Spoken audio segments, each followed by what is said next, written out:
Bonjour à toutes et à tous et bienvenue à ce nouveau Good Morning Market. Nous sommes le vendredi 29 janvier 2021 et la veille, nous avons pu constater un rebond technique des indices américains dans un contexte de nervosité extrême avec le S&P 500 qui a gagné 0,98%, le Dow Jones 0,99% et le Nasdaq a progressé de 0,50%. Le Russell 2000 a quant à lui terminé à l'équilibre. À noter que Facebook et Apple se sont repliés et ce malgré des résultats trimestriels supérieurs aux attentes et Mark Zuckerberg qui aurait fait appel à un cabinet d'avocats en vue de se préparer à faire l'objet d'une plainte anticoncurrentielle.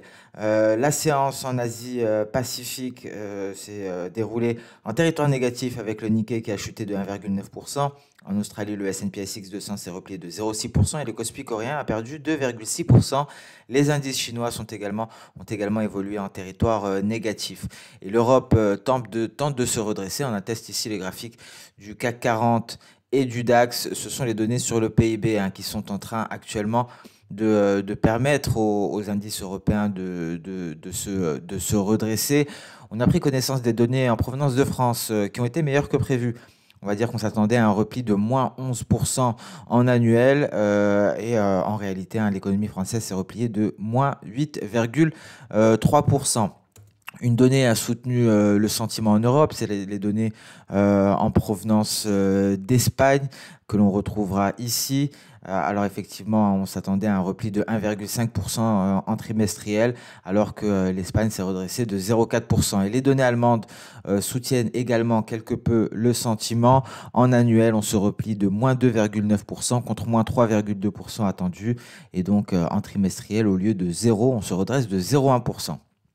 Donc voilà concernant les données du PIB. On a pris connaissance également du PIB américain. On va en parler un petit peu plus dans le détail. Mais avant cela, on continue sur l'actualité avec un nombre de cas de coronavirus qui a dépassé les 2,2 millions. Novavax qui a déclaré que son vaccin avait une efficacité de 89% contre le coronavirus, mais que cette efficacité contre la souche sud-africaine n'était que de 60%. À noter également que le parti de l'ancien Premier ministre italien Renzi, Italia Viva, a déclaré qu'il soutiendrait les efforts visant à former un nouveau gouvernement. Et un panel du Sénat américain tiendra une audition sur la situation du marché boursier dans le contexte entre guillemets, gains anormaux des actions américaines à faible capitalisation. Je parle bien entendu d'AMC et de GameStop. À noter d'ailleurs que certains courtiers américains ont suspendu donc les échanges sur ces actions, ce qui a soulevé une indignation des traders particuliers. Il faut noter que plus de 50% des clients de Robinhood étaient à l'achat sur GameStop.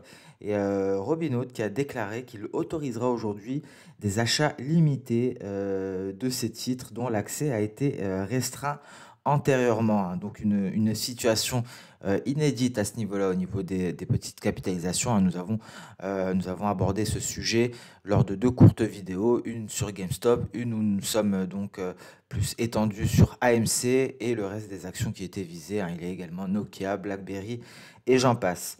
Le Bitcoin est à 32 600 après avoir atteint hier les 34 000 dollars pendant la nuit. On va constater également la situation technique du Bitcoin. À noter que le dollar américain et le GBP sont les devises les plus performantes. Le CAD et le yen sont les plus en repli. C'est pour ça d'ailleurs qu'il y a des signaux sur pas mal de paires en yen. On va le voir. Et le CAD qui est à nouveau aux alentours de ces récents sommets. Il faudra réussir à s'en affranchir tout de même pour continuer cette progression de l'USD CAD. Visa a fait état d'un chiffre d'affaires, d'un bénéfice par action de 1,42 dollars contre 1,28 dollars attendu au T4 et donc des recettes de 5,69 milliards de dollars. Ce qui était attendu, c'était 5,53 milliards de dollars. Et la société a annoncé un programme de rachat d'actions de 8 milliards de dollars.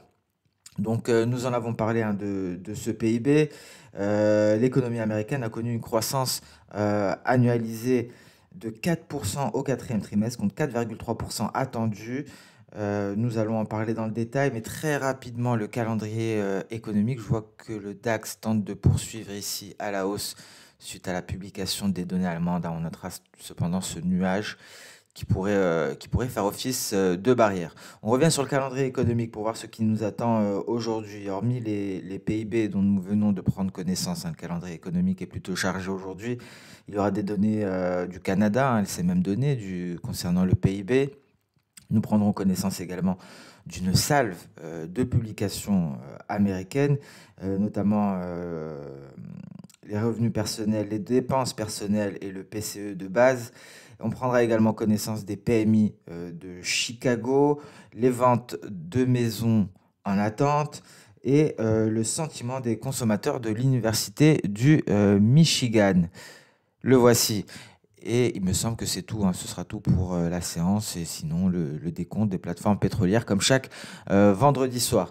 Donc voilà pour le calendrier économique, un calendrier économique plutôt chargé. On va essayer de s'attarder sur l'économie américaine. Il faut savoir que ce PIB américain, donc en croissance de 4% au cours du dernier trimestre de 2020, c'est un net ralentissement bien entendu par rapport à la croissance record de 33,4% au troisième trimestre. Et donc, bien entendu, la hausse des cas de Covid, hein, la situation est assez critique aux États-Unis à ce niveau-là. Et les restrictions ont clairement modéré les dépenses de consommation. Et donc, à noter qu'en 2020, le PIB réel a diminué de 3,5% contre une augmentation de 2,2% en 2019.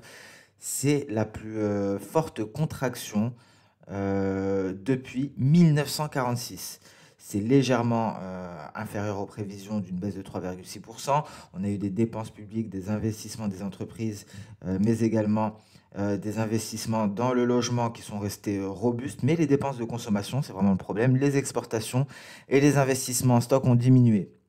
Et donc, à noter que les importations ont diminué et sont soustraites, hein, de ce calcul du PIB. Et donc, la publication du quatrième trimestre, à ce niveau-là, nous avons eu des consommations personnelles en augmentation de 2,5%, en dessous des prévisions qui étaient de 3,1%. L'indice de base des prix à la consommation a augmenté de 1,4%, au-dessus des projections qui tablaient pour 1,2%. Et l'indice général des prix a augmenté quant à lui de 2%, et donc sous les estimations du marché de 2,2%. Donc, à noter que le revenu personnel disponible, qui mesure l'afflux de ces fameux fonds de relance, pardon, de ces chèques du gouvernement, mais également les pertes d'emploi, a chuté de 9,5% au quatrième trimestre contre une contraction de 16,3% au trimestre précédent. Et donc ici, nous avons la croissance, hein, cette croissance du PIB américain, du PIB réel. On voit ici, hein, cette hausse considérable au troisième trimestre à hauteur de 33,4%. C'était un record. Sinon, nous avons également ce graphique-là, hein, qui nous permet de constater cette augmentation du PIB qui est due normalement à l'amélioration des exportations, des investissements des entreprises, des dépenses de consommation, des investissements dans le logement et dans les investissements en stock. Les dépenses publiques ont quant à elles diminué et les importations ont augmenté. C'est soustrait, c'est retiré du calcul du PIB. Donc voilà concernant l'économie américaine. Voilà donc l'état des lieux de l'économie américaine. Nous allons à présent débuter par les indices boursiers. Nous allons donc débuter par le DAX allemand. Le DAX allemand qui ne s'est toujours pas remis, hein. Voici le DAX en données journalières. Nous sommes allés chercher les 13 460. Hein. C'était le support qui a permis le rebond, qui a permis de se hisser au-dessus des 13 600 points. Ce n'est pas gagné, hein. Aujourd'hui, on commence en territoire négatif. Et donc, visiblement, on a atteint l'objectif théorique avec une mèche inférieure avant de tenter ici un rebond technique qui nous permet de nous affranchir de la quille jaune, mais on l'invalide immédiatement. Alors, les dernières séances sont très volatiles, on atteste toutes ces mèches, donc assez difficile de trancher. Les perspectives sont tout de même baissières. Il faudrait vraiment réussir à s'installer au-dessus des 13 620 points, au-dessus de cette quille jaune en données H4, ce qui permettrait un éventuel franchissement du nuage et peut-être d'aller rallier ici cette oblique baissière. Donc, très compliqué. J'ai réellement un biais baissier, hein, pour le moment. Et donc, si les 13 300 venaient à céder, on continuerait en direction donc des 13 000 points. Il y aura bien entendu un niveau intermédiaire ici, ce sera les 13 200 points, mais en cas de poursuite des baisses, le niveau à aller chercher, ce sont les 13 000 points. 13 000 points que l'on n'a pas revisité depuis, que l'on n'a pas testé depuis le 11 décembre. Et selon moi, en cas de poursuite de ce repli, ça pourrait être un réel point de rebond pour le DAX. Et donc le DAX pourrait aller chercher les 13 000 points s'il ne parvient pas à se hisser au-dessus de la Kijun et à franchir son nuage.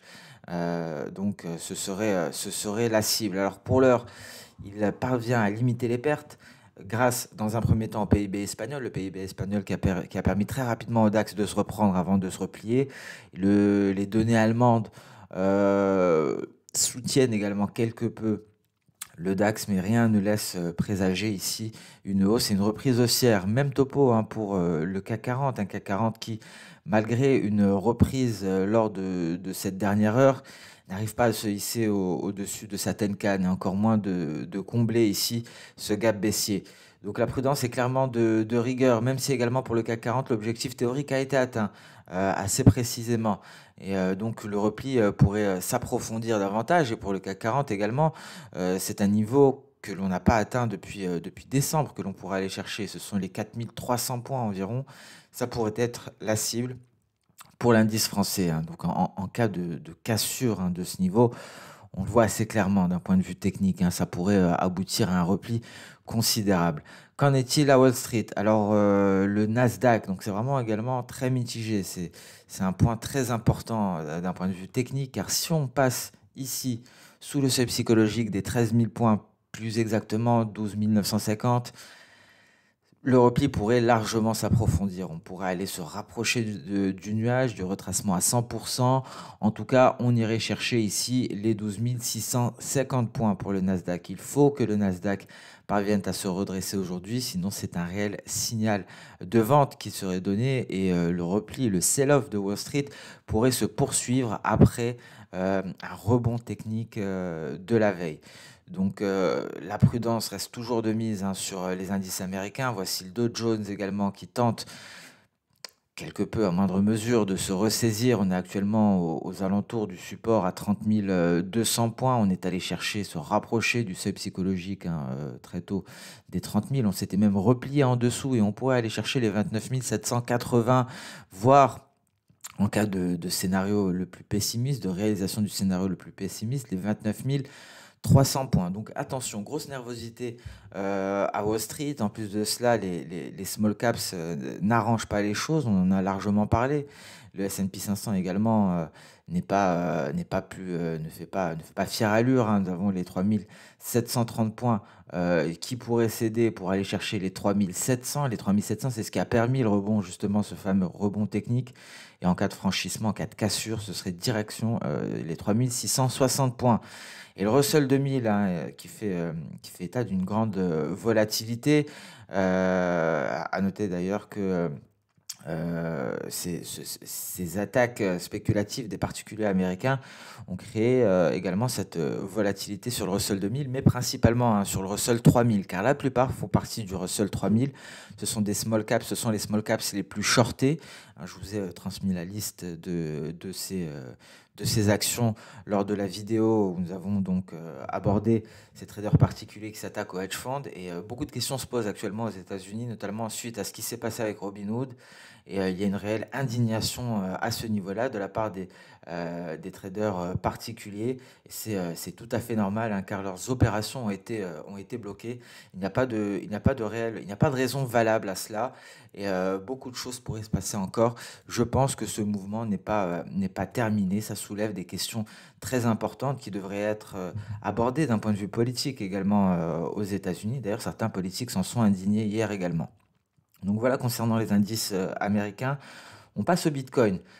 Alors le Bitcoin a choisi justement le point que nous avions mis en avant pour s'affranchir de ce niveau-là, pour marquer un nouveau point haut hebdomadaire. Il est aux alentours des 35 600, donc on est allé On est allé jusqu'aux 36 770 environ. Et donc, c'est le signal d'achat tant attendu. On peut peut-être attendre un retrait avant de prendre part à une éventuelle hausse qui nous ramènerait aux alentours des 40 000 $.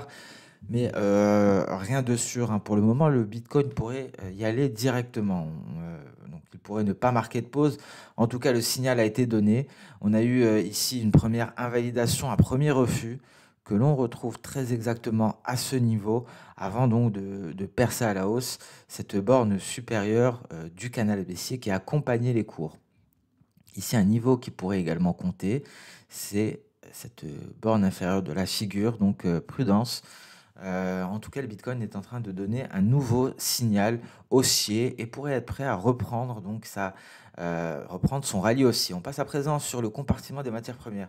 Il s'est également passé des choses à ce niveau-là suite à la nervosité de la veille, notamment suite à ce qui s'est passé sur les small caps. Certains professionnels sont allés sur le silver pour se couvrir. Ça a créé un certain spike à 15h30 à l'ouverture du marché américain. Et on poursuit d'ailleurs sur le silver, on le voit ici en données H4, en territoire positif. On a réussi à s'affranchir des 26 $. On part à l'attaque, on part à la conquête même des 27 $ ici. Et donc, c'est une réelle reprise haussière du silver qui a été utilisée hier par certains spéculateurs professionnels pour se couvrir. Il faut noter également qu'il y a des valeurs minières qui ont été visées par les traders particuliers de Reddit pour voir en temps réel, hein, les valeurs qui sont visées. Vous avez directement accès au forum. Je vous avais transféré le lien dans la vidéo d'hier qui abordait le sujet. Alors concernant le gold, grande volatilité hier, hein, on est allé chercher les 38,2% pour revenir dans l'immédiat aux 23,6%. Donc très volatile, très difficile donc de se prononcer. On est à l'intérieur du nuage, le biais est haussier, au vu également du silver. Mais on va attendre un franchissement ici des 1862 $ pour espérer les 1880 et plus largement les 1900 $ l'once. Le pétrole tente de se ressaisir à l'heure actuelle. On garde en tête ce graphique hebdomadaire avec cette résistance majeure qui entraîne une consolidation sur le WTI. On a tenté de retrouver des couleurs. Malgré la faiblesse du nuage, on est en train de se replier. Un repli qui pourrait s'étendre aux 51,70 hein, si on ne parvient pas à passer au-dessus des 52,70. Donc c'est quand même un grand écart. Mais pour l'heure, malgré cette percée haussière, des perspectives qui restent baissières tant qu'on est en dessous des 52,70. Franchissement de ce niveau permettrait d'aller se réconcilier avec la hausse pour les pétroles. Le pétrole Brent également se replie après s'être rapproché dangereusement d'un twist aux alentours des 55 $ 50, actuellement à 55 $ 24. On se replie et donc prudence hein, sur les pétroles, on le dit depuis le début de semaine. Ce n'est pas évident, on a abordé les différents fondamentaux, mais attention, il y a également plusieurs éléments du point de vue de la politique de Joe Biden, des éléments qui pourraient être néfastes pour ce marché pétrolier. On a abordé tout cela lors de la vidéo de matières premières et fondamentaux qui a été publiée mercredi. Le sucre continue de se replier, peut-être un repli en direction donc des 15,40, ce qui lui permettrait éventuellement de se ressaisir, mais on ne touche pas pour le moment, on garde en tête l'éventualité de la formation en cas de redressement du sucre, de la formation d'une seconde épaule, ce qui finaliserait une figure en épaule, tête-épaule, avec pour ligne de coup les 15,40. Donc on reste prudent ici. Gaz naturel, rien à signaler, toujours à l'intérieur du nuage. Le copper, lui, effectivement, le cuivre, pourrait nous donner un bon point d'entrée. C'est ce qu'on attendait. Les perspectives de long terme sont haussières pour le métal rouge. On avait décelé une sorte de figure, pas très nette effectivement, mais figure en ETE tout de même. ETE complexe, hein, peut-être avec deux épaules gauche et deux épaules droite. Effectivement, on s'est replié sous la ligne de coup ici, on a effectué un pullback et on s'est replié pour aller chercher ce que l'on pourrait qualifier de l'objectif théorique, hein. Ça correspond à la hauteur de la tête.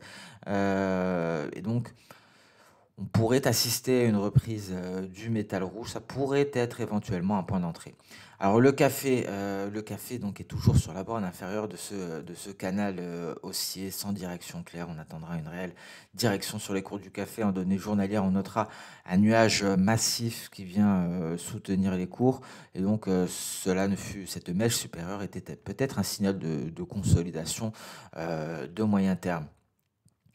Sinon, concernant le platine, on a effectué en données hebdomadaires le pullback ici sur la zone de support. Alors nous l'avions également abordé, le platine pourrait surperformer l'or.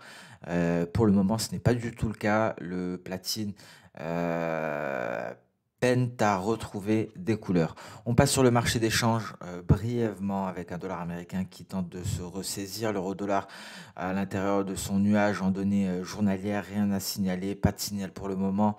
Mais assez compliqué d'avoir de réelles perspectives haussières pour l'euro-dollar depuis notamment l'intégration dans son nuage journalier. D'un point de vue journalier, donc voilà à quoi ressemble le graphique de l'euro-dollar. On comprend que que seul un franchissement de cette résistance permettrait d'envisager de nouvelles perspectives haussières. Et concernant des perspectives baissières, nous avons tout de même un nuage qui s'étend très très bas. Donc compliqué de se prononcer sur l'euro-dollar. Le câble est à l'équilibre en données hebdomadaires. En données H4, c'est encore un passage sous notre zone clé. Peut-être pour aller chercher à nouveau cette oblique haussière. Et donc le GBP-USD également qui fait face à une certaine volatilité actuellement, qui ne parvient pas à prendre son envol, à s'éloigner considérablement de cette zone des 1,3680. L'USD CAD. C'est très intéressant concernant l'USD CAD, hein. On a une belle remontée. On a constaté ici un retour en direction de ce niveau, le niveau des 1,2790, avant de repartir à la hausse. Et si on s'affranchit des récents sommets, on pourra aller chercher les 1,2957. Alors que nous dit également Osoda, qui est un très bon outil pour estimer, pour avoir des objectifs ici, ce serait une projection V. Je pense que ça devrait correspondre avec les récents. Voilà, c'est légèrement au-dessus. Et si je suis un peu plus précis, bon, c'est vraiment la zone à aller chercher, hein, aux alentours des 1,2960, hein, ça correspond ici à ce sommet. C'est un sommet du 21 décembre 2020, mais avant cela, il faudra réussir à s'affranchir des 1,2880, ce qui permettrait donc de poursuivre dans cet élan haussier en direction des 1,2960. NZD-USD. Donc après, c'était un pullback effectivement, pullback en direction de cette oblique baissière. On est reparti à la hausse, beaucoup de volatilité sur les marchés, quels que soient les compartiments, des mouvements sauvages, hein, comme on dit. Et donc pas de signal pas de signal d'achat tant qu'on ne parvient pas réellement à sortir de ce nuage par le haut. On a tenté ici, ça a été invalidé dans la foulée. La UDNZD est en train de complètement invalider les perspectives haussières suite à la formation en ETE, une figure qui est en cours d'invalidation et un repli, hein, qui pourrait s'approfondir en direction des 1,0620. L'euro-yen, alors les paires en yen bougent pas mal également. On réintègre ici le canal haussier. Ce qui nous intéressera le plus, ce sera plutôt le GBP yen qui prend son envol, hein, depuis. On était sorti de cette figure, on avait un peu oscillé aux alentours de la bande supérieure.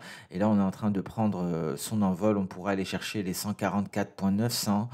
Et donc, en cas de franchissement de ce niveau, on le voit ici, 144,900 environ. Ce sera une grosse résistance. Et si on s'en affranchit, ce serait pour aller chercher les 147 ici pour le GBP yen, mais également sur l'USD yen. Belle remontée de l'USD yen ici depuis le franchissement de ce canal, de la borne supérieure de ce canal baissier. On est parvenu à s'affranchir ici de la résistance des 104,560. On est actuellement également sur une résistance, on le voit ici, hein, c'est un niveau de résistance. Et le prochain serait à 105.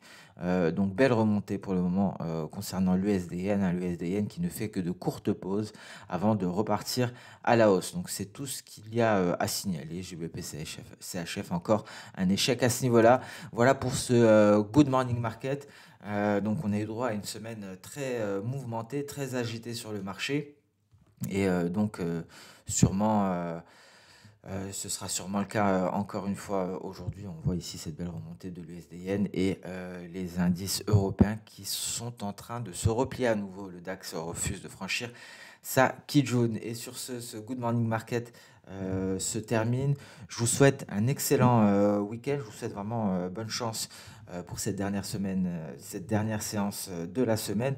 On se donne rendez-vous dès lundi pour faire un point hebdomadaire avant le Good Morning Market. Merci à toutes et à tous pour votre fidélité. Excellente séance de trading et à la semaine prochaine. Au revoir.